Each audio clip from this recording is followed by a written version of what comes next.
লিওয়া শহরের অন্যতম প্রধান আকর্ষণ হল ঐতিহাসিক লিওয়া দুর্গ। প্রায় ৪০০ বছরের পুরনো এই দুর্গটি একসময় প্রশাসনিক কেন্দ্র ও প্রতিরক্ষার জন্য ব্যবহৃত হতো। দুর্গটিতে রয়েছে ৫টি পর্যবেক্ষণ টাওয়ার এবং একটি তিনতলা প্রধান ভবন, যেখান থেকে আশপাশের গ্রাম ও সমুদ্রের মনোমুগ্ধকর দৃশ্য দেখা যায়। লিওয়া অঞ্চলটি খেজুর বাগান, কৃষিজমি এবং মিঠা পানির উৎসের জন্য বিখ্যাত।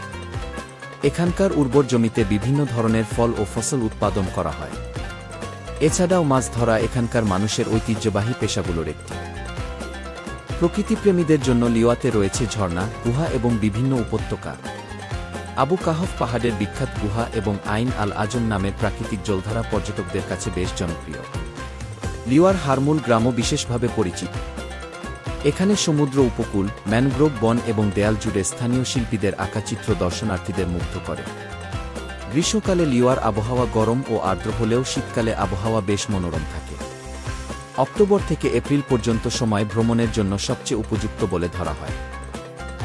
ওমানের ঐতিহ্যবাহী সংস্কৃতিরও একটি গুরুত্বপূর্ণ কেন্দ্র হল লিওয়া। এখানে আল রাইফা, আল হামাসিয়া এবং অন্যান্য লোকজ নৃত্য ও সাংস্কৃতিক অনুষ্ঠান আজও জনপ্রিয়।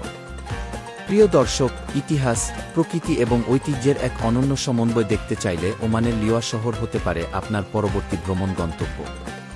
ভিডিওটি ভালো লাগলে লাইক, শেয়ার এবং সাবস্ক্রাইব করতে ভুলবেন না।